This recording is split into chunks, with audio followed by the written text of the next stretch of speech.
Hello and welcome back to the podcast. Today we have an incredible guest with us, someone who truly embodies the spirit of defying convention and chasing their dreams. Her name is Jackie Collier, a remarkable property investor and a successful business owner. Jackie's journey is a testament to the fact that it's never too late to discover your passion and reach your full potential. Throughout her life, Jackie has ventured across various industries, always forging her own path. Her story is filled with valuable insights and a genuine passion for what she does, which shines through in every word of this conversation. In our discussion, you can look forward to delving into topics like the pivotal moments in Jackie's life, her diverse work experiences before diving into the world of property investment, the crucial role of time management in achieving success, and the powerful message that it's never too late to embark on a new journey. We'll also explore what it's like to run a business alongside your partner, how Jackie stumbled upon property investment, the resilience required when things go wrong in business, what is social housing, and why should we all care? But that's not all, because we'll also uncover Jackie's deep love for dogs, her journey of starting a charity dedicated to rescuing dogs from abroad, and why recent developments like the banning of XL bullies have stirred up strong emotions within her. If you've been enjoying our podcast so far, please can I kindly ask you to show your support by giving us a follow and a 5-star rating. Your feedback means the world and fuels my motivation to continually improve week after week. Let's dive into the episode and I hope you enjoy. What does reaching your full potential mean to you? I think so many people go through life without any kind of goal or understanding about what they can achieve. And therefore they just drift. And so many people have got potential that they never maximize. So it's really important to try and decide what you want in your life. You've only got one of them. So really important to decide what you want to achieve, whether it be for you or to help others or a bit of both. There's nothing wrong with it being a bit of both. That's interesting, because do you not think that when you've said you need to find something that you love in life, but maybe sometimes people get to a certain age and think, well, it's too late to start something now. So maybe people think that, oh, I've missed the chance to reach my full potential because I'm, 40 now and this is too late for me to start a business and I can't do this, or I've got too many kids, or I've got this, or I've got that. What do you think about that? There's always a raft of excuses that you can put in the way. I'm too young, I'm too old, I don't have the time, the family get in the way. There's always something that you can find to stop you. But if you want to do it, you've got to get past that. So, I probably went through most of my life not really realizing what I want. And it wasn't really until I found property and got into doing property that it was like, oh my God, I just love this. And that was, I was 57 when I did that. So, Colonel Sanders started KFC when he was 60 something. So it worked out okay for him. But it's all about priority. It's like when people say, I haven't got time. Everybody's got the same amount of time. We've all got 24 hours a day, 7 days a week. And whether you're Jeff Bezos building Amazon or you're literally just at home looking after the kids, both have got equal value. I'm not saying there's anything wrong with sitting at home looking after the kids, but you just sort out your priority. And if you want to do something badly enough, you find the time to do it. People say like, how you never stop? What's the matter with you? But I'm just not very good at relaxing to start with, which don't really help. But I do what I do on the business because I love what I do. Looking at property and doing that all the time is great. And if I'm not doing that, I'm trying to find ways to help dogs. So But you'd probably enjoy relaxing a lot more if you were in a job that you hated. If you Well, had a 9 to probably. 5 and yeah. Yeah. So Yeah. And it is very different. Very different. So if my research is right, you'll have to correct me. If not, you've been a finance manager. Yep. You've been a owner of a wedding company. Yep. And you've owned a florist. Absolutely. So I started life working at M&S in the offices, not in the shop, because I was in head office in London, and then became an auditor for Marks and Spencer's. Left there, set up a relocation company, which was absolutely diabolical. We never did anything, and it was like a disaster. But hey ho. And I then went to work for Hallmark Cards, became a finance manager at Hallmark Cards. Quite enjoyed that. Kind of got into weddings a bit there. I'd always had this wedding thing at the back of my mind. Just something I always really enjoyed doing. Then left there and became another finance manager for a cleaning company. Loved it so much I bought the company. Well, not the loving it so much bit, but the buying a company. Just because it seemed like a good opportunity. It was so not me. So not me. Everybody was like, why have you bought a cleaning company?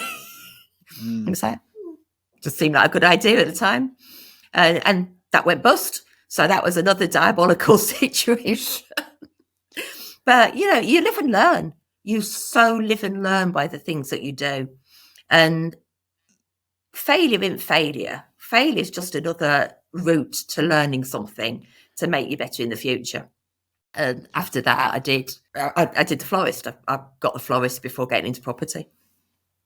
But you probably wouldn't have found the florist and then property if you didn't go through the cleaning company and the few managerial roles.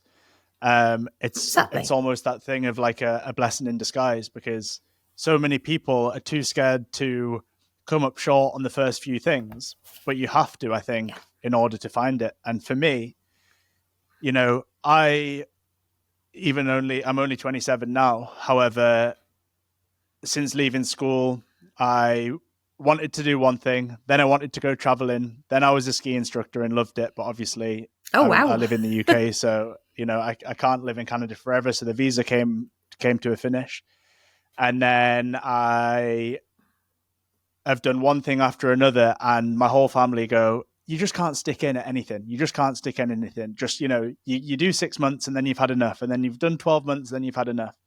But for me, 6 months is enough to know that I don't want to do this for the rest of my life. So I get out there. Yeah. You're testing the water, aren't you? You're finding what you want. Yeah. Yeah. It just seems to be a common trait between people that run their own business, that very few people seem to find what that thing is on their first attempt.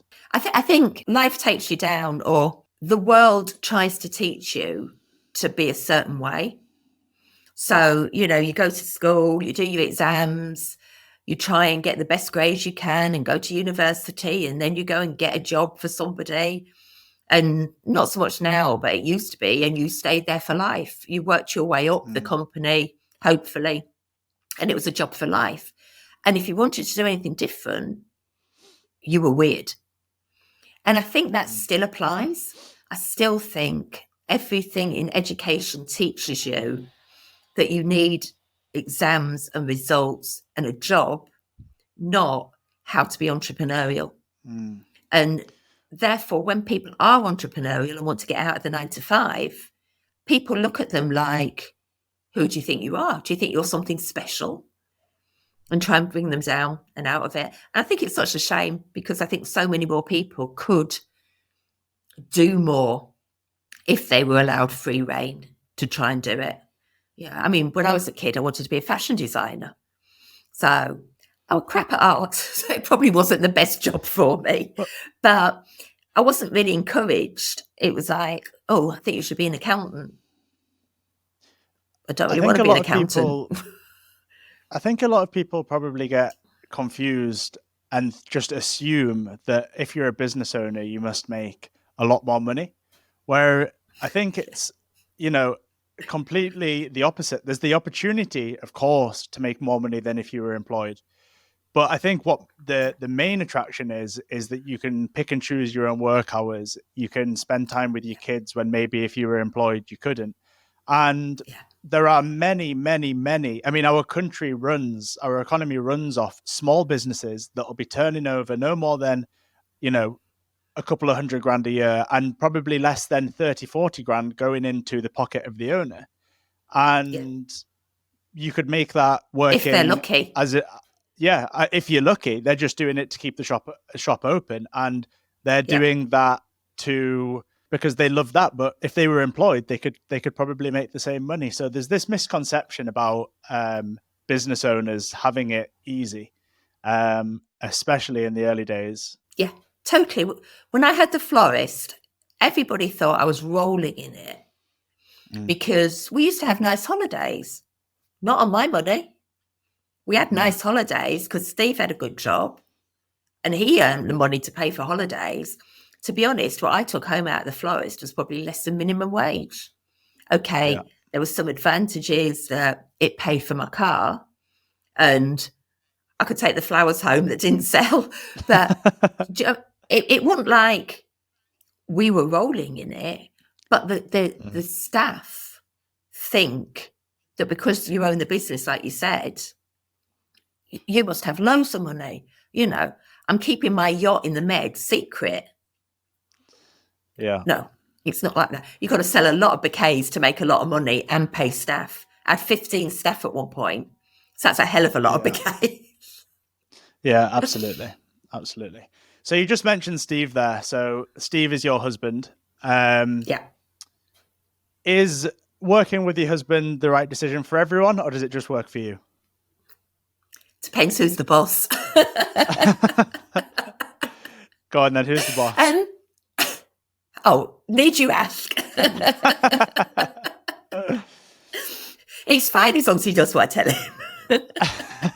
No, seriously, I think we went through a lot of time when I've always been a workaholic. So when I had a job, I would still put in a load of hours. When I had a florist, I put in a whole ton of hours because literally if you're doing peak periods like Mother's Day, Valentine's Day, you're working 7 a.m. till midnight and you don't really see your family. And I feel that I probably lost a lot of time with my daughter because of the amount of time I spent working, and particularly at times that are kind of family times for the people. Everybody goes out for lunch for Mother's Day because it's Mother's Day. I'm working. Everybody has a nice Christmas. I'm too shattered because I've been working. So having gone through a lot of years of that, to actually now have time to spend together and work together is actually really nice.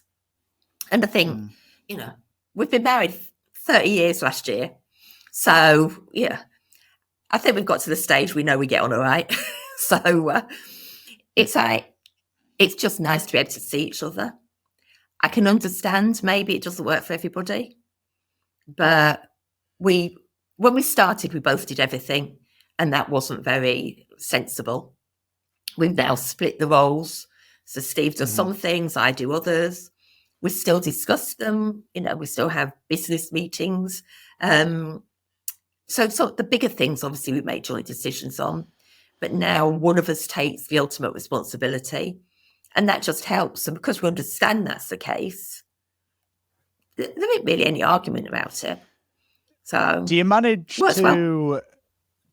to sit around the table at night time eating dinner and not talk about work? Or do you find yourselves having to, remind yourself, we haven't talked about, X, Y, and Z?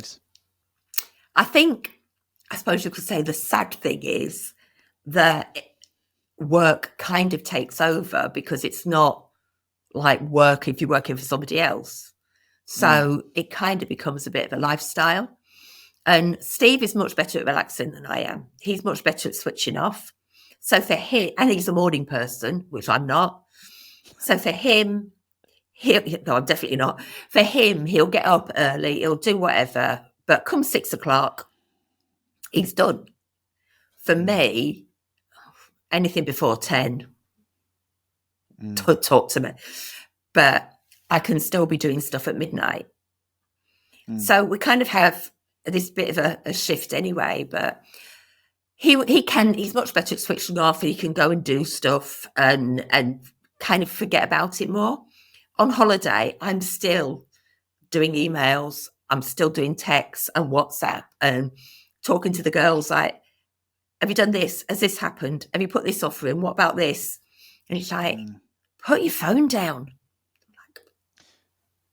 I can't. I think you guys, I think you guys clearly have, mastered working together. And if you can do it, and if you're able to work effectively together as a couple, I think it's a bit of a power play. I mean, there's this term going around, isn't there, that, a power couple that works together, you can almost... Just call us Posh and Bex. Yeah. Well, as long as you're on the same wavelength, you can almost get twice as done in half the time, can't you? Yeah. And I think now, after all these years, we can finish each other's sentences. So very much on the same wavelength. I think maybe the difficult bit is we're both quite driven. So sometimes it's like kind of that vying for first position a little bit sometimes, but it's all to the good in the end. We don't fall out about it. So why did you choose property then? Or when did you have the conversation with each other where you said, look, let's do this together? Okay, so I won't say we quite fell into it, but years ago, let me think, probably 2005, 2006, something like that. We bought a house, did it up and sold it. So typical flip. The typical, you watch Homes Under the Hammer or any of the property programs that were on back in those days, changing rooms, whatever, and think, I can do that. So we did that and enjoyed it. Then it kind of all went quiet. We didn't really do another one. And in 2016, the project that Steve was on at Lloyds Bank came to an end. They said, you can either take voluntary redundancy or find another job in the bank. And we'd always kept saying about getting back into property. So he's like, I don't know what to do. And I'm like, for God's sake, they're paying you to leave. You hate your job. You're a miserable bastard. Just take the money. So the plan was we'll buy another house, do it up, sell it, and we'll probably do 2 a year.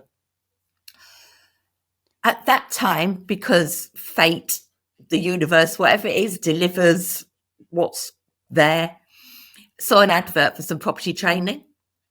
Said to Steve, why don't you go and find out what it's about? It's like 2-hour free training. He went along, he came back and he said, it was really good. I loved it. You'll never believe some of the things you can do in property. I signed us up for a 3-day course, which has cost me £1,000. But I got a free tablet. Yippee. I want an iPad. It was just a bog standard knacky old tablet, but hey. So we went on this 3-day course and he was going on it and I came along for the ride, but obviously attended. And it was like, oh my God, this is amazing. I cannot believe the things that you can do, the way you can make money, the opportunities, the leveraging, the chances, the whole business of property was just an eye-opener. And it was a typical 3-day course, you're in there 9 till 6, whatever, you're bombarded with information, and then it's like the sell. So, the first 5 people to sign up, get whatever, we've all been there. So I'm like, we're running to the back of the room. We were literally the first people to sign up. 27 grand this course cost us. So it wasn't like thinking about it and it's like, no, we can get that money in one flip. 27 grand, we're all in. And I think that was the thing though, we were all in. Yeah. So I was, I'd have been 56. Steve's 5 years younger. So, when you get to that age, opportunities in terms of certainly working for somebody else, people don't want you when you're old. It's like, you've been there, you've done it, you've had your life. See ya. We want young people. So the opportunities to work for somebody else were fast reducing, albeit non-existent. So to make something of it, we had to be all in, literally all in. So we bought 8 properties in the first year. It was like, we're doing this, we're doing it, we're going for it, hell for leather, and let's make it work. And I think the shame is that people pay a lot of money for these courses and then don't put into action what they learn. So these 8 properties, were they for your own portfolio to start with? Yeah. Okay. So and we bought. Go on. So I was going to say, yeah. So when did you transition into going from building your own portfolio to then ultimately helping people do the same with theirs? It was, again, a bit by accident. It wasn't something we'd ever considered. So our goal was to buy and build our own portfolio. That was the extent of it. And then we went on one of these training courses, the ones that we paid for. They used to do big weekends. And we won a course on how to source, as they called it then. And it was a bit like, if you don't pay for something, you don't value it. So because we'd won it, we were a bit like, oh, well, we'll catch up. And then we kind of hit ourselves around the head and said, you've got this opportunity for free. For God's sake, pull yourself together and do it, which we did. And we were quite lucky in a way because with that company, they had an international arm. So they would teach a lot of people abroad how to get into property. Then they would come to the UK and want to buy property here because it's the best place in the world to buy property. So we would get introduced to them to then take them around the area, show them property, find them property and work with them. So it wasn't like having to go out and find your own investors. It was kind of a bit on a plate, but they were quite difficult in as much as, some of them are still our clients now. They're not all difficult, but some of them, it's like, they didn't really get you're buying an investment vehicle. It really doesn't matter what colour the front door is. You're not getting more rent if it's red instead of blue. Just go with it. And I think because they were property trained as well, a lot of the returns that they wanted really weren't, achievable. If they were achievable, I'm having it. I ain't selling that deal. I'm going to keep it for myself. And I don't think they got that balance. So we kind of fell out of love with it again. So we did it for maybe a year or so and had a couple of hiccups with it. I won't bore you with all the detail, but some really difficult clients. And then went, we ain't doing this anymore. Don't need this hassle. And it was only when we came back to Aspire that we got back into it again, because they taught it in a different way, I think. And it was, you find your own clients and, it's kind of, I suppose, being more in control. So that's when we kind of got back into it. So now we do both. We still build our own portfolio, largely social housing, but also we work with clients to find them properties, largely around Bradford and Keighley, because quick plug, Bradford, UK Capital of Culture 2025, the best place in the country to invest. We're getting there, don't worry, we're getting there. It's like when you're here to promote your book, isn't it? It's like, I'm on Graham Norton to promote my book. So before we get into social housing and the City of Culture, you also over the past few years have done several flips, haven't you? And you are YouTube famous with your own YouTube property channel called Flipping Property or Flipping Property. That's the one. So just quickly run through for anyone that's listening, how does a flip work from start to finish? Because we've all seen Homes Under the Hammer and we've all seen these flipping shows. So, just quickly, in a few minutes, how accurate is the TV shows to doing it in real life, and how have you found flipping property for yourselves? They're always going to pick the best examples, the most successful, aren't they? It's to be fair, the Great House Giveaway actually a bit more realistic if you ever watch that, because they don't always get it right. It depends on the market. It really so depends on the market, because if you're doing a flip in a rising market, it's really hard not to make it work. It's on a plate that you're going to get a rising price at the end. I mean, we did one 2022, I think it was. We got it for a good price. We did the refurb. It was the most smoothest deal we have ever done. Literally, we completed on the purchase on the 5th of February, I think it was. We did the refurb, put it back on the market on the 2nd of April, and sold it completed on the 2nd of June. It was like so quick. And it just went smoothly. It was heaven. And it was a big refurb. I mean, we spent 25 grand, I think, on the refurb. So it wasn't a buff and fluff.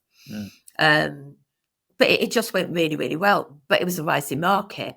So when we got the estate agent we bought it off to come back to list it again, we're thinking 130. He's going, ceiling on this road's 110. So I'm like, well, we ain't listing it at 110. Let's go for the middle and list it at 120. We had 8 viewings literally the day after it hit Rightmove. All of them put in offers. They then were like outbidding each other to go. I think we ended up, the top offer was 130. We had 2 offers at 130. So 10 grand over list price. We ended up taking one in the middle purely because they had a 25% deposit and the others only had 10% deposit. And the advantage of somebody with a bigger deposit is if the valuers downvalue it for any reason, they've got more leeway. If you've only got a 10% deposit and it's downvalued, you've got nowhere to go. Yeah. As it happens, it wasn't downvalued, so that was good news. But it's just mitigating the risk, because when you're flipping property, time's money. It's different if it's your own house that you're moving into, but the longer you hold something, the more the cost is. So like the one we've got now, we really got hit on that. Completely different property, top end of the market. We started it. I think we bought it in the July bungalow to put another story on. 2-bed bungalow into a 4-bed detached. All the figures, everything worked brilliantly based on all the comps. And then, hello, in October, along comes Liz Truss and goes and wipes all the normality out of the economy. Yeah. So that literally, as we all know, we're now all trying to get back from that side swipe because of interest rates going through the roof. That's slowing the market down. All of these things, which really affected the top end of the market. So that wasn't great. I mean, the house is lovely. It looks amazing.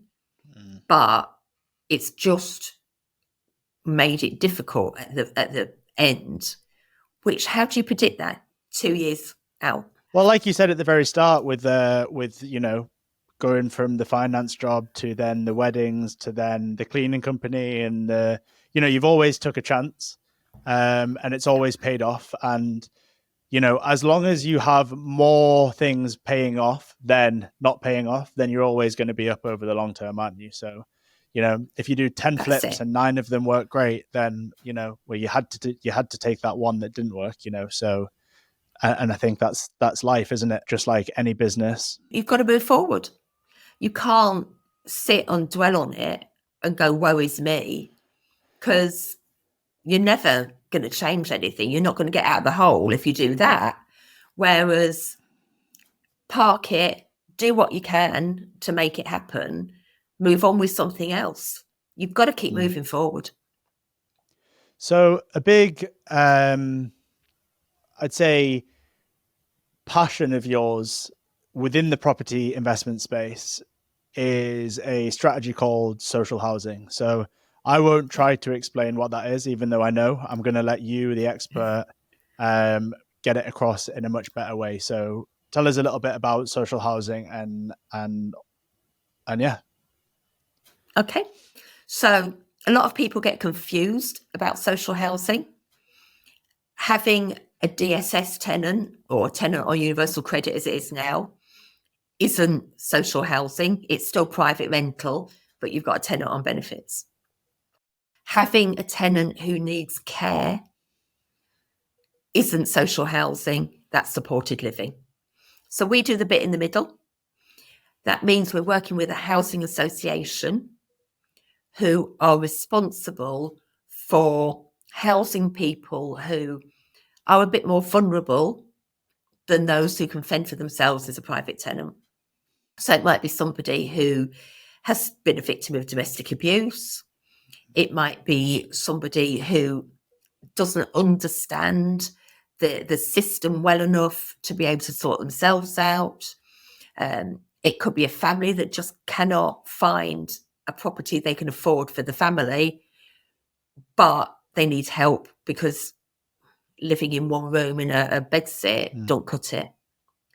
So the big thing for me on the ethical side of it is we are providing homes for families so that they can have a better quality of life.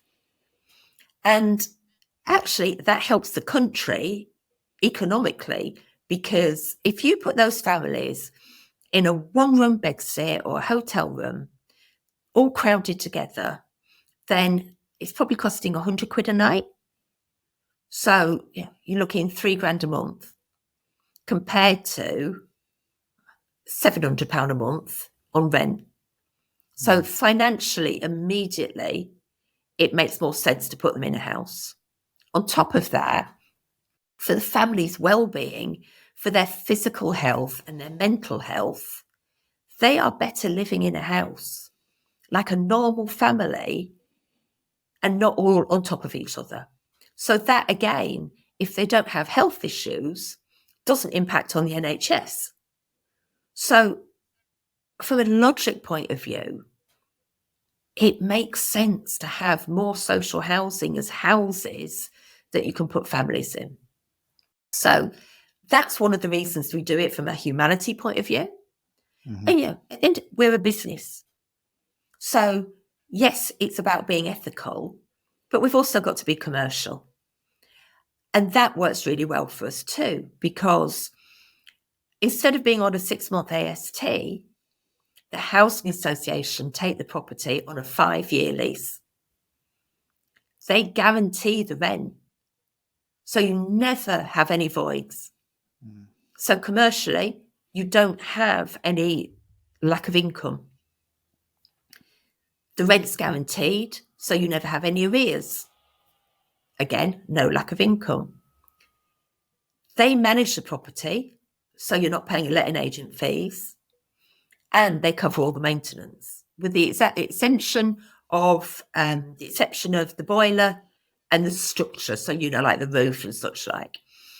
So any damage, any dripping tap, they deal with it.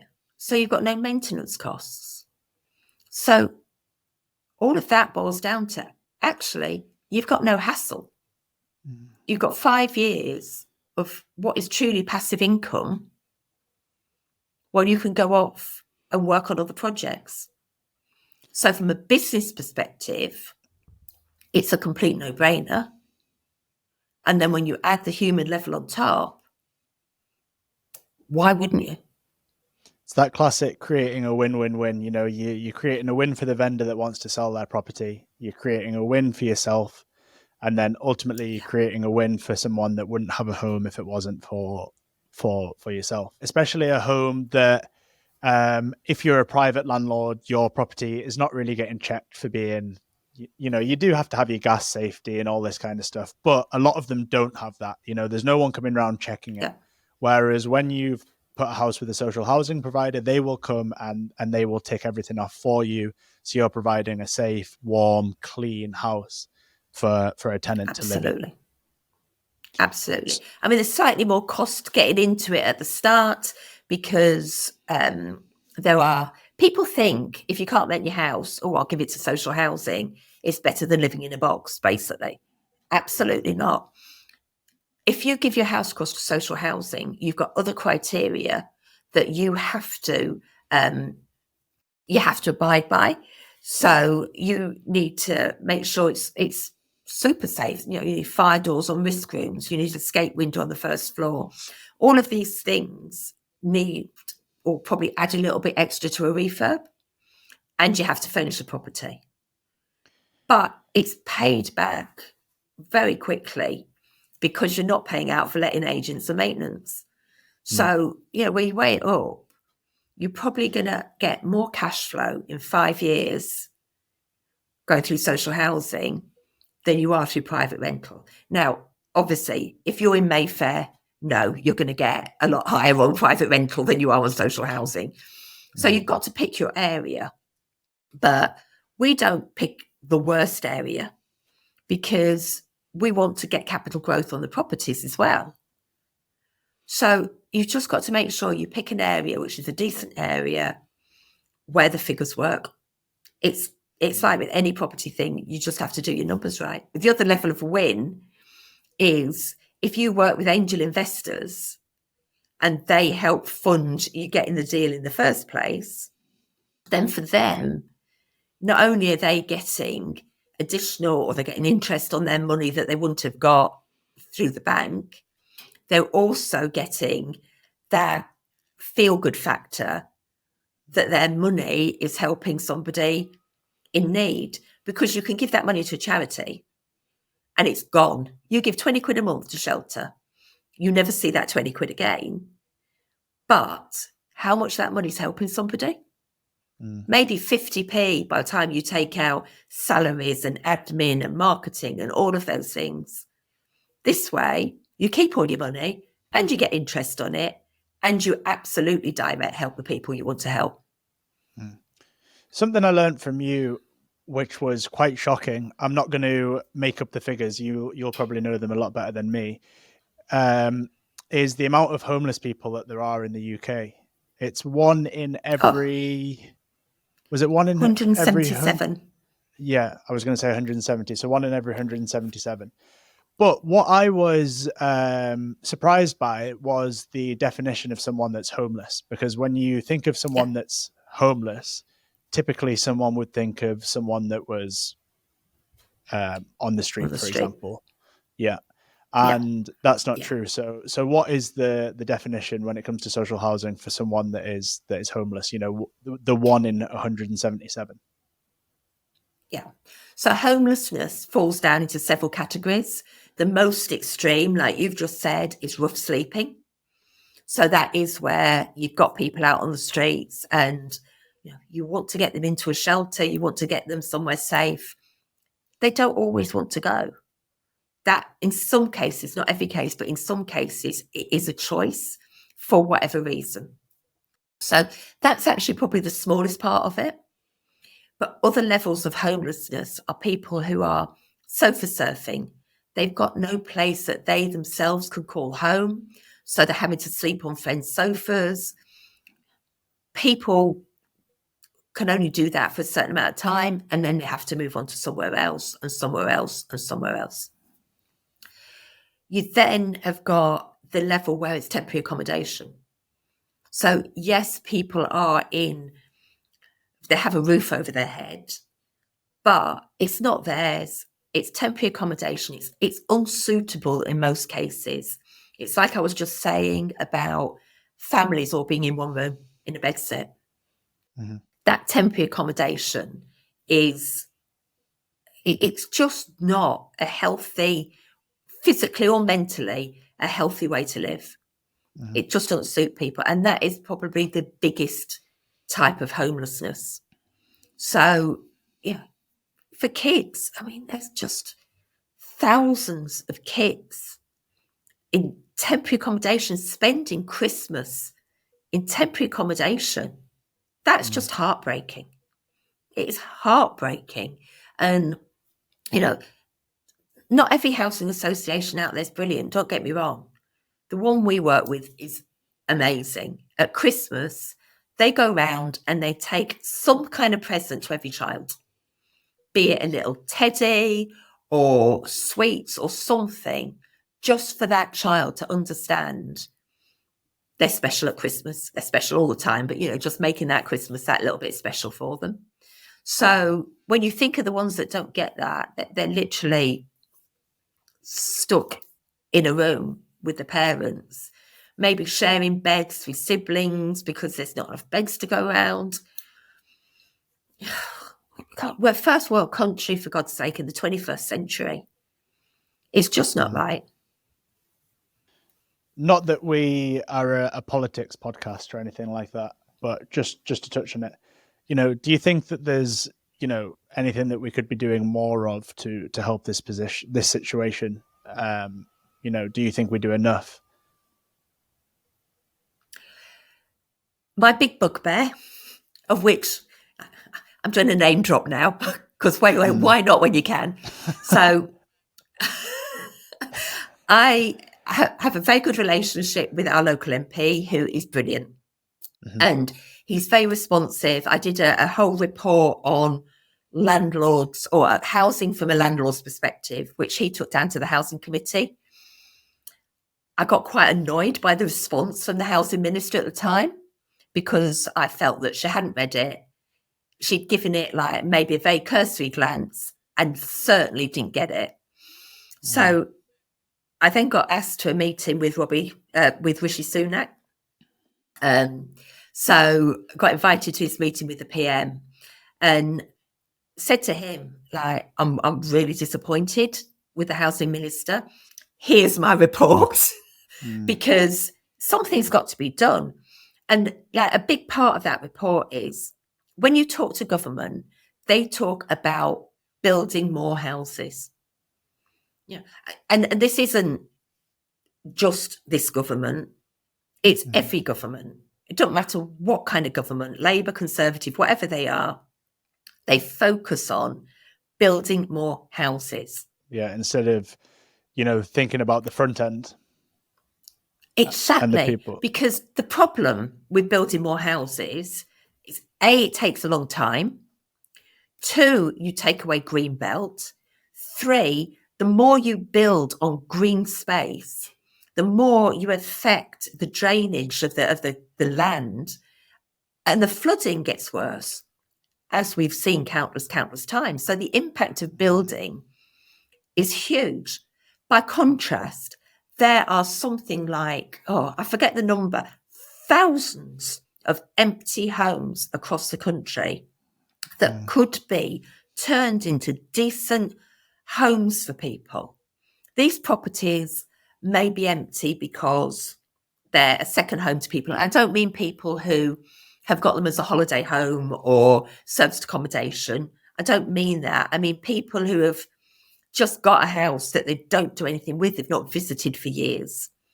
If somebody hasn't been to that house for 5 years, then something needs to be done to say, do something with it, or extreme compulsory purchase. Or it might be somebody's died and left a house with no relatives, and it just sits there going to rack and ruin. If you talk to the council, they're so wanting to be right and politically correct that they can't be seen to give anybody preferential treatment to say, yeah, this house is empty, please turn it into a decent home for a vulnerable person, they put it on an open auction. And when you think, I mean, you'll be the same way you are. Obviously, housing up here is far cheaper than it is in the southeast or the south coast. So you get somebody down south who goes, oh my God, you can buy a house for 50 grand. And they'll buy it. They don't know the area. They don't know the trades. They don't know what to do with it. And it sits empty again. How's that helping? Why don't they vet people like us and say, yes, I can see you're an ethical business with the right intention. You've got 12 months or 2 years or whatever to turn this property round and make it a home for somebody, be it private rent or be it social housing. But put some logic to use. You know, ignoring all those properties and going and building more is not the answer. I'm not saying we don't need more houses, but address what you've got now. Yeah. The way the high street has gone, there's going to be tons of businesses or buildings on the high street that are going to just be sat empty. Make them into flats. Yeah. There's so much that could be done that they just need to think out of the box more. Yeah, for sure. And I keep saying, I keep threatening to go down and tell them. Yeah, no, for sure. I mean, there's a lot of commercial to residential stuff going on in our area at the minute. But that makes complete sense to use the stock that we've already got and to turn it into, again, safe, nice, warm housing for be that private or social housing. But then also, you know, we should probably be doing a little bit to try and reduce that number from 1 in 177 to 1 in 1,177, instead of just going, right, we need more houses for them. Yeah. But if we did that, that would take away that homelessness issue, because once they're in a house, even if it's part of a housing association, it then is their home. You know, there's no reason for them to move on other than they become self-sufficient and can support themselves as a private tenant, or for whatever reason they need to move area, maybe to get a job or whatever it is. So it's their home. And, you know, which landlord at the end of 5 years guaranteed rent is going, do you know what? I don't want to do that again. You're not, are you? So you're never going to take the house back. So I know you're not a biased person, but why Bradford? Well, I'm a Londoner. I was born in London. So you can't say it's because I'm a Yorkshire person. But if you look at the amount of growth, the amount of development, the amount of potential here, it is huge. I mean, capital culture obviously has brought a lot of that to light. It's created a huge amount of regeneration in the area. There's billions of pounds worth of regeneration going on. Bradford itself, even like Keighley, which is like a town, but it's part of Bradford district. We've got the hospital being rebuilt. We've got the station being improved. There's a lot going on here. The college is being upgraded. Bradford itself, there's Music Venue Live. It's going to bring so many people into Bradford as visitors. They've built a huge new One City Park, which is, I think it's 35 million worth of investment for state-of-the-art offices. The train station is going to undergo massive improvement. There's so much regeneration to improve the city centre. And that is going to raise it hugely. And if you want to invest in property, if you look back at previous cities of culture, Hull, if you take the prices the year before and the year after City of Culture, house prices on average rose 71%. In Coventry, which was the latest one, they rose 49%. Why wouldn't Bradford be any different? You know, when Hull started, people might go, oh, well, Bradford didn't have a good start. Hull was voted the worst place to live in the UK before it was capital of culture. and it had that growth. If you think Bradford was probably somewhere near the bottom, that means our potential for huge growth is like Hull, more than Coventry. So bring it on. Loads and loads of investment. This might sound like a silly question, but what is the capital of culture? Obviously, culture is, well, we know what that means, but in terms of the capital of culture, what's that award for? So the UK vote for a city to become capital of culture is a new one every 4 years, I think it is. And that is to promote that city, to promote its culture, its diversity, its growth, its opportunity. And to do that, there is government investment in the city. There's grants for people to move into the city.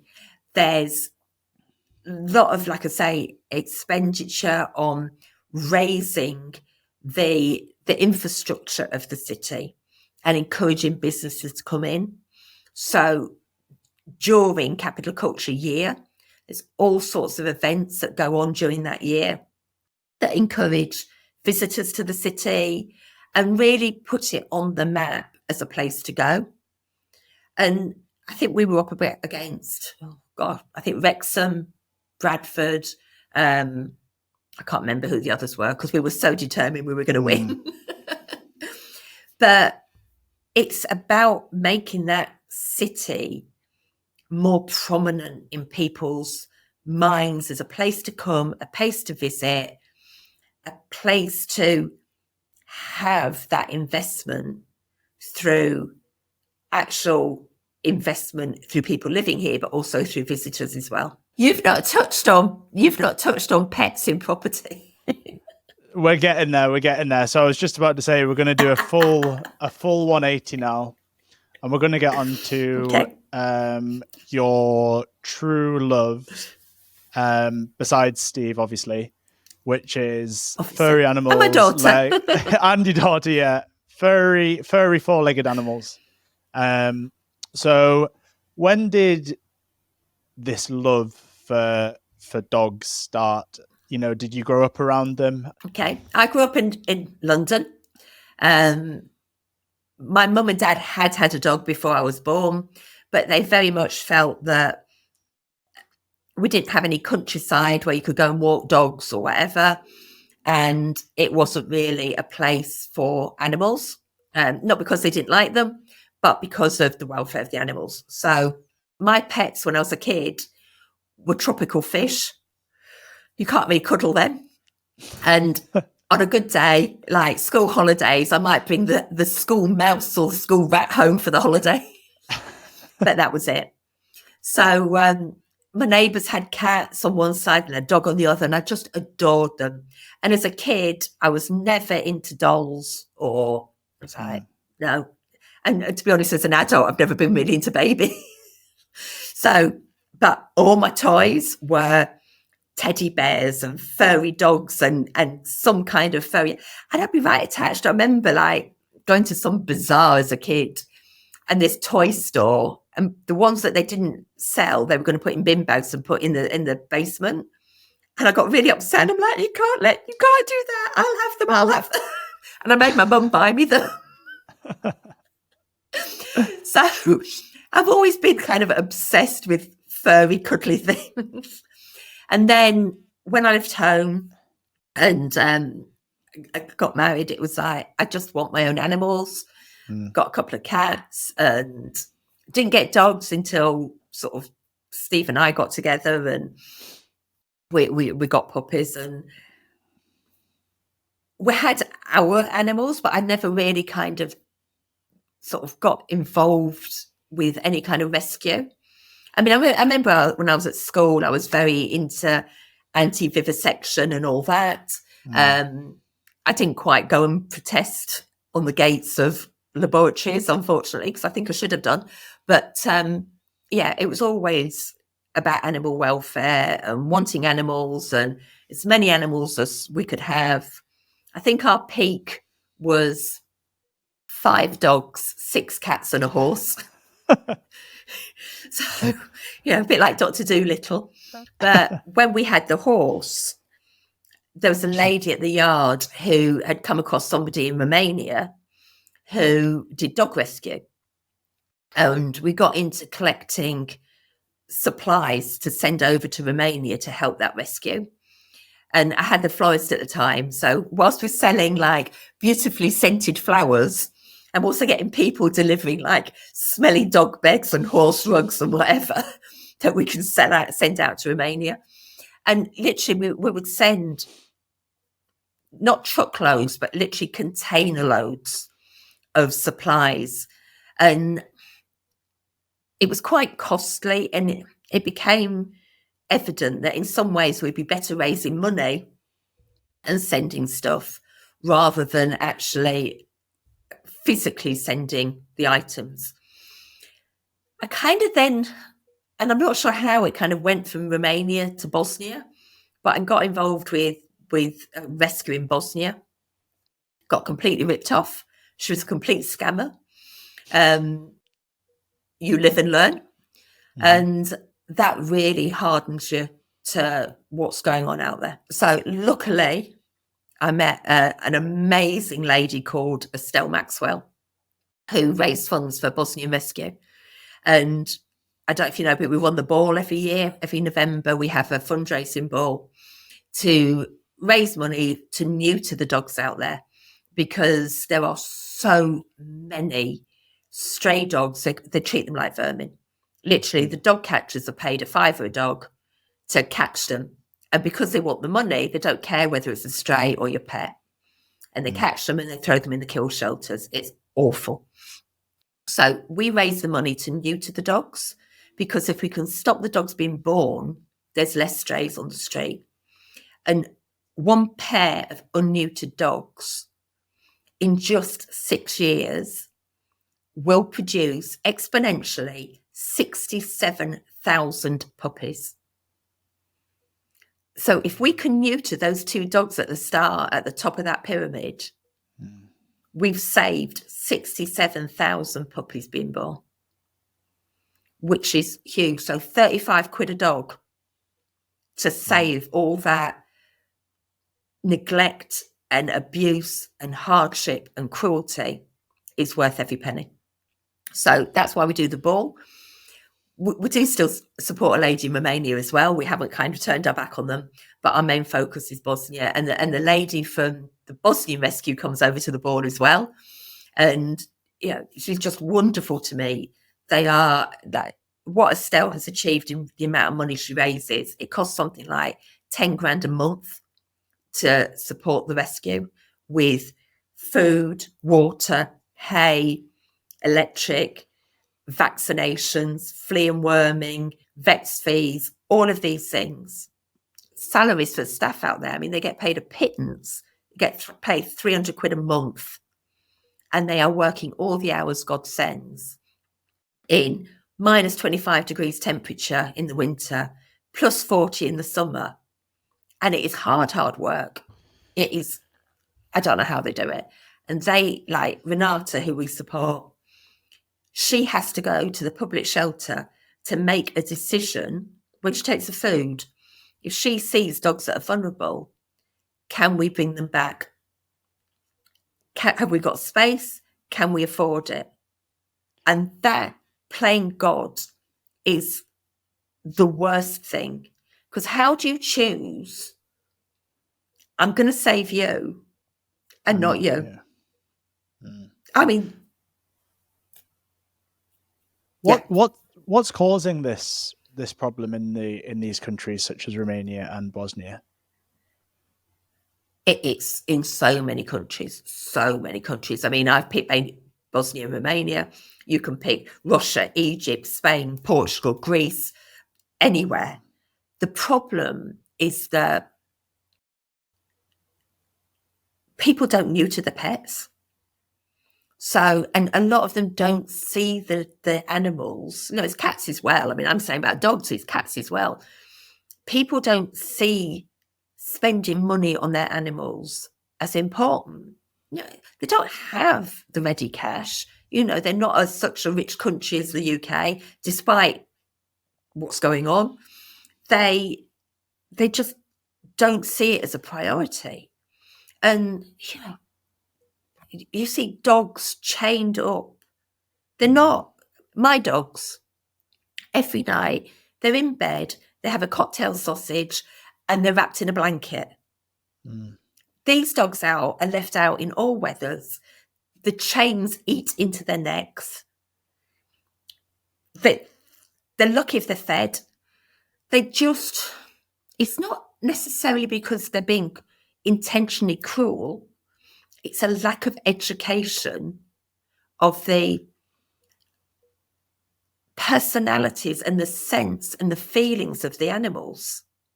They don't treat them as sentient beings to think that they're doing wrong. So there's a massive education program that needs to take place to try and educate locals to treat the dogs better. You get people with air guns using the strays as target practice. I mean, I don't want to upset everybody. I could go on for ages. So there is an endless stream of animals that need help.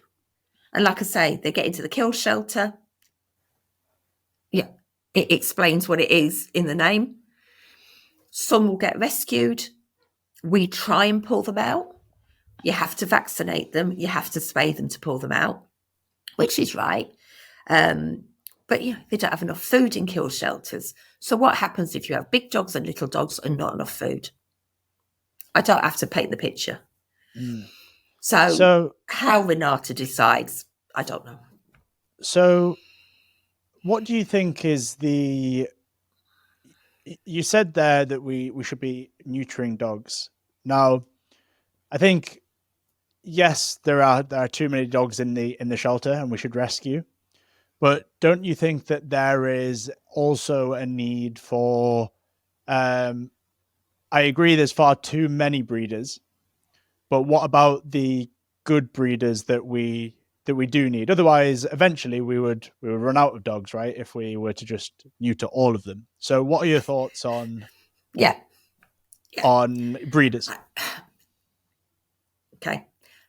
Ever running out of dogs, I truly can never see that happening. But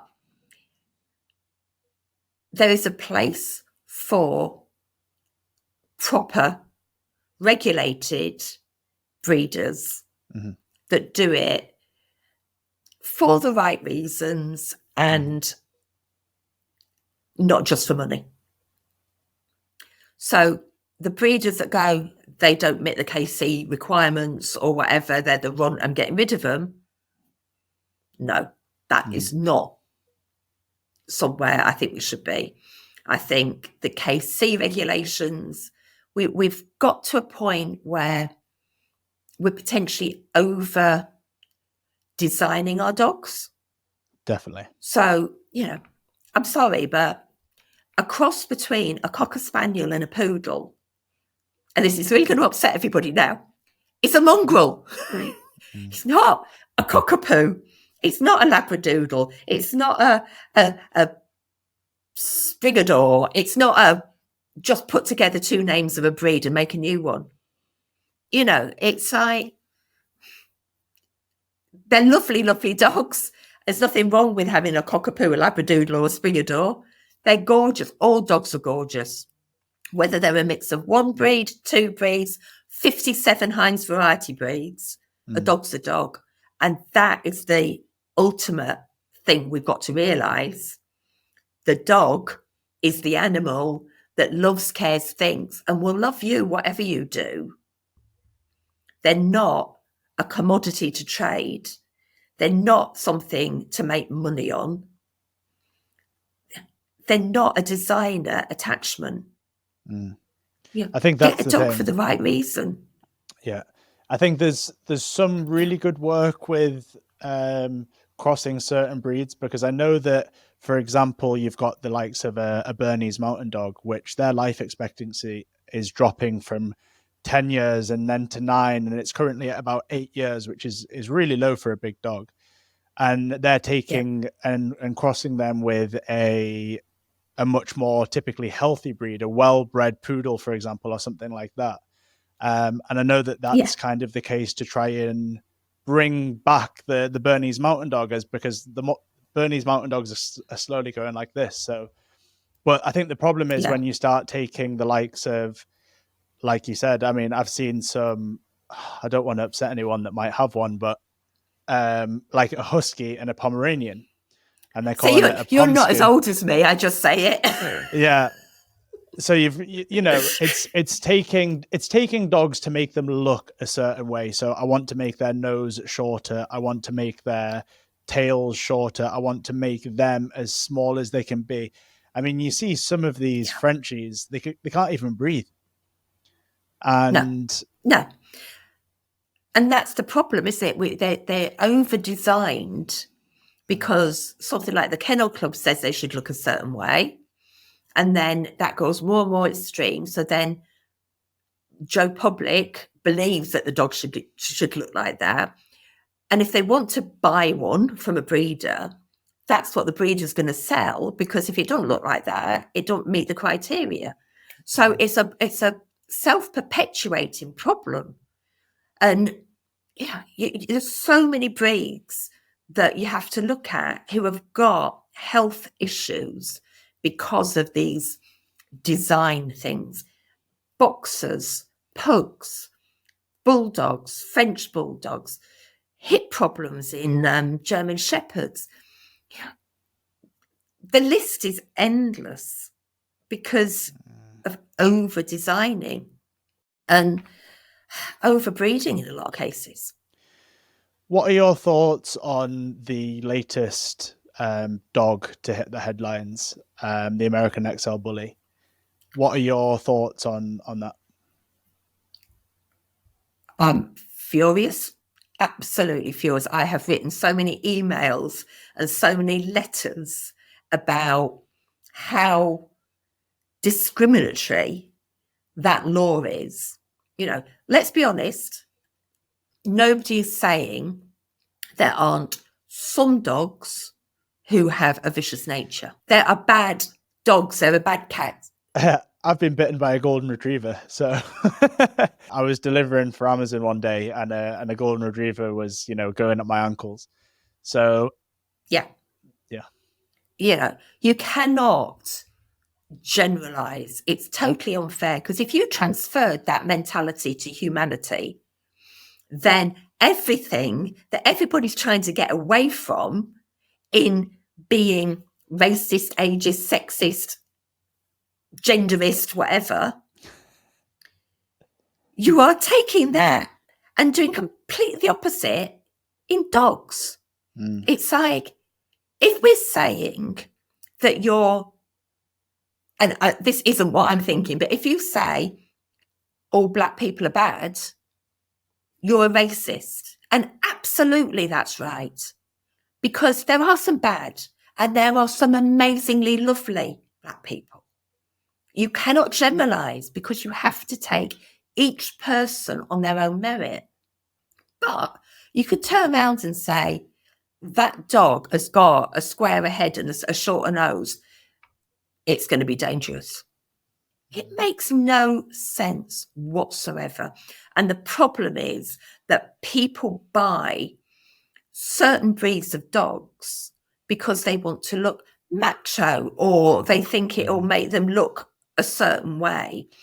And they don't treat them right, or they train them to be more aggressive or to fight or whatever. The problem isn't the dog. The problem is the owner. The problem is always people over and above animals. Always. Yeah. But I think it comes down to education again. I mean, there are certain dogs that me, a dog lover of all dogs, there are certain dogs that you should be maybe slightly wary of because of their nature and because of their, maybe their guarding instincts or because of whatever it is. But that's not the dog's fault. That's my fault for not being educated. If I'm going to go and just stick my head in a random dog's face, and I'm going to get a nip. Well, I've completely invaded the dog's space. And I think parents don't do anywhere near enough work to teach a kid how to act around a dog. I mean, there's a zoo in Oxford that you're allowed to take your dogs to.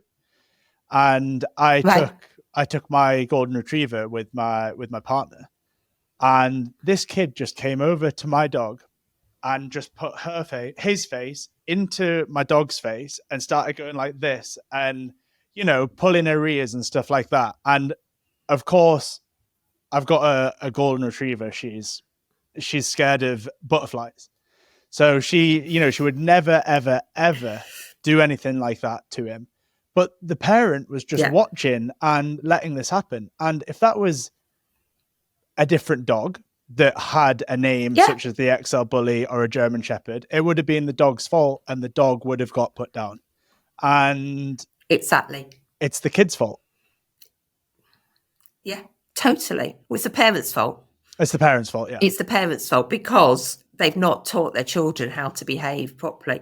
And this is so often the case when you look at how children treat animals. If they're not educated, they just treat them as one of the fluffy dogs I had as a kid. They just think they're another toy and then wonder why the dog's reacting, because like you say, their space has been invaded or they're teasing them. I mean, one of our dogs, he came from a rescue and he was 15 months when we got him. And the people had given him up because she was a childminder and he'd nipped one of the children. Well, first off, try and keep them separate. You wouldn't have dogs with a load of kids who don't necessarily know how to look after them. But when you feed him now, when you go to give him something, he holds back and then he goes, because clearly he's been teased. He's had food given to him and pulled away, given to him and pulled away. And that's why he waits and waits and waits and then grabs it. Yeah, it's obvious. And he's obviously grabbed it a bit too quickly or whatever and caught somebody's fingers. And now he's nipped a child and they've got to get rid of him. It's not a dangerous dog at all. Yeah, it's just misunderstood and mistreated by people who are ignorant of how to treat them. I think there needs to be some sort of it's too easy to have a dog. It's far too easy to have a dog, in my opinion, that anybody can just get one. And I know it's very cliche, but the saying of a dog is for life, not just for Christmas. It's very, very true. I mean, I absolutely love what the dog can bring to my life, but it's hard work and it's a lot of work. And I've only got one. I've got a cat as well, but I've only got one dog. Yeah. And they're above it all. Yeah.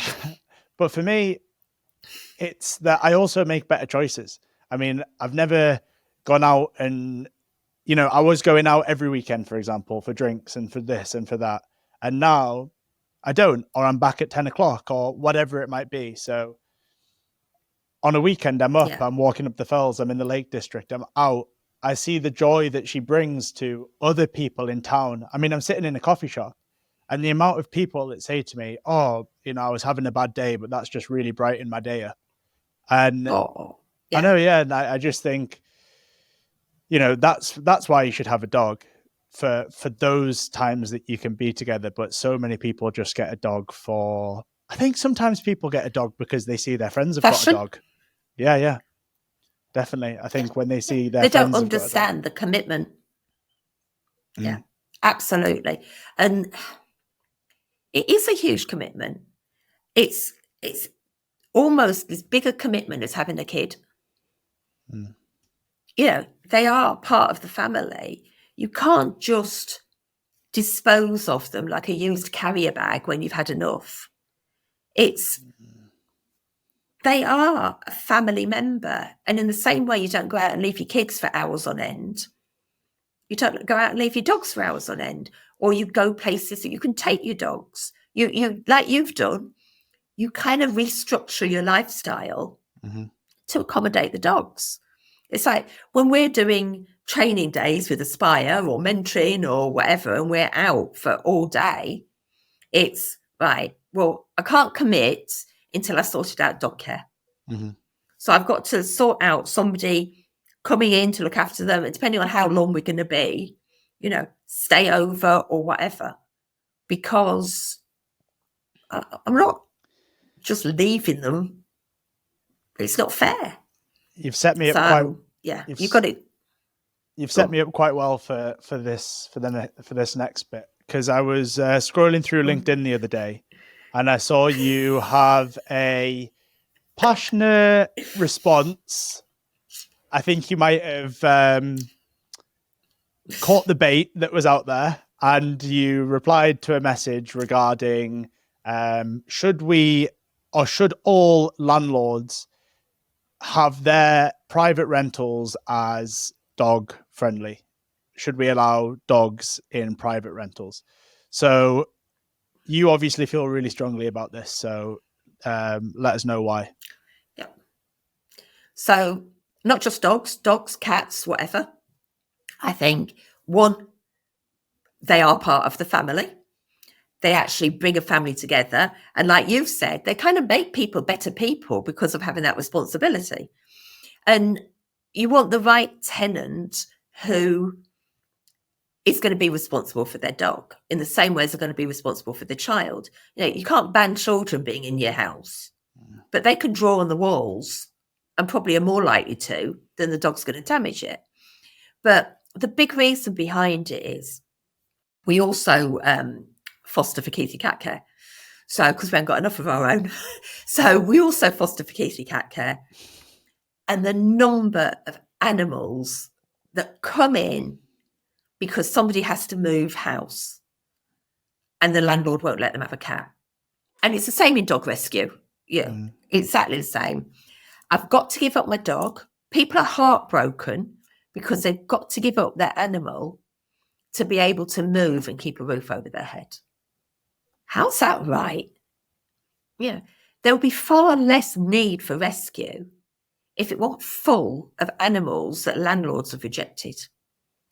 And why would you? I just don't understand why you would reject. It's like saying, "Oh, yeah, you can rent my house, but I'm sorry, we're not taking your youngest child. Just get rid of them." Well, you're not going to, are you? So I don't understand why people get rid of their animals, but they can be in a very tight position because if all landlords don't allow animals, they're really stuck. And it's illogical. Now, you used to be able to charge a bit more on a bond for an animal. You're not supposed to do that anymore. But it's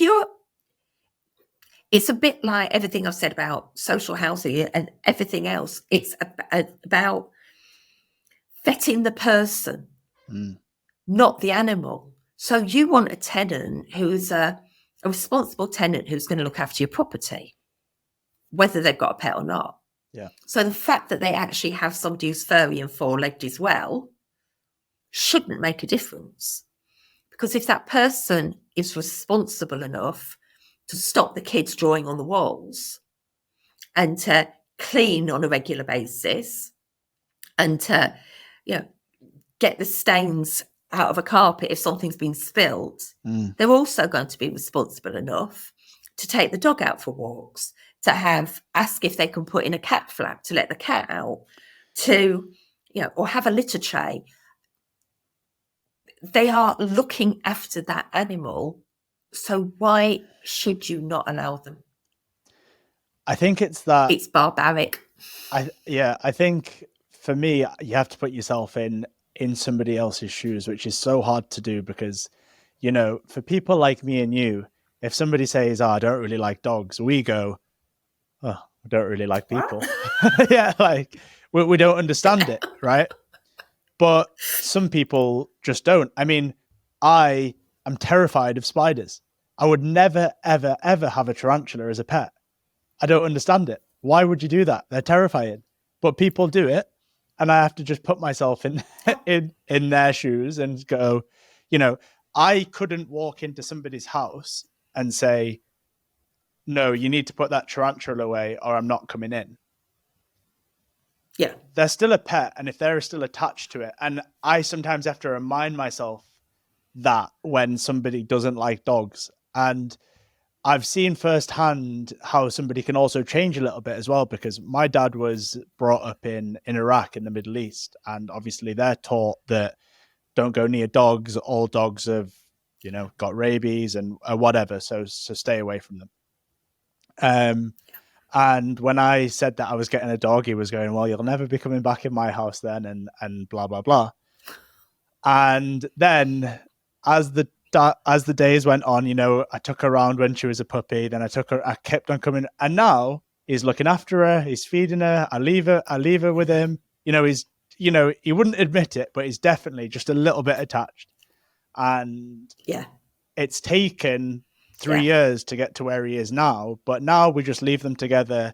And, he doesn't go walking with her and stuff like that, but I can go out the house for, 3 or 4 hours and leave her with him. And he enjoys it. He feeds her. He's doing tricks with her and teaching her to spin and jump and do all this stuff. Oh. So, and now he loves it. And he loves to show off when guests come round and I go, all this time I could have had a dog when I was younger, when I was begging and begging and begging for a dog. And he said no. And now he's all over it. So, yeah. So, but it's that losing because it's a rational fear, isn't it? Yeah. Let's be honest, the fear of spiders is a rational fear. Oh, yeah. Absolutely. Loads of people have it, but there's no reason behind it. I mean, in some cases with your dad, if he was sort of more exposed to stray dogs who were like infected with something like rabies, then you can understand why he had that fear. It is coming from a place of self-protection. Mm-hmm. But it's finding that way to become more familiar and overcome that fear, isn't it? Mm-hmm. And good for him. I'm really glad he likes her. Well, he has no choice. Makes our life easier as well. Yeah. But with landlords, they don't even have to come across the dog, do they? No. They don't need to like dogs or not like dogs or whatever. Most people, if they think they've got a visitor who doesn't like the dog, says, I'll just put them in the garden. I'll put them in the back room or whatever, so that they're not jumping up at people or, So they don't need to come across them if they don't like them. Get a letting agent. Yeah. Well, I think that's a really great place to leave it. I want to thank you very much for coming on and sharing your story and sharing some tips and tricks. And it's really clear to see your passion come through for the things that you love. So I want to say thank you and also give you an opportunity to let people know where they can find you if they want to get in touch and potentially work with you or ask you any questions. Perfect. Thank you. Well, thank you for inviting me.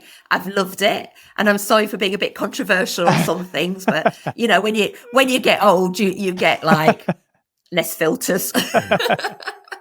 So Facebook, I'm on Jackie Collier.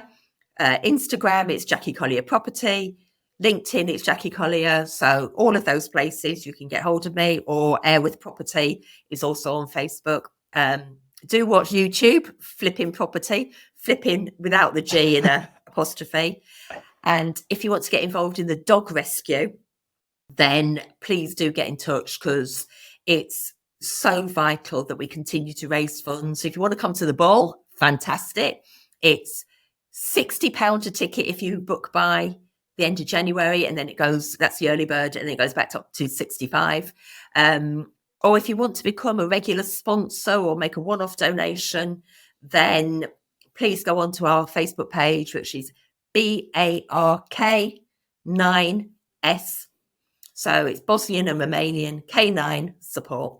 So we would love to hear from you, because the more people we can get supporting the rescue, the better lives the dogs will have. So thank you for giving me the opportunity to talk about property and animals. No worries. Thank you very much. I will tag all of those things in the show notes for people to find.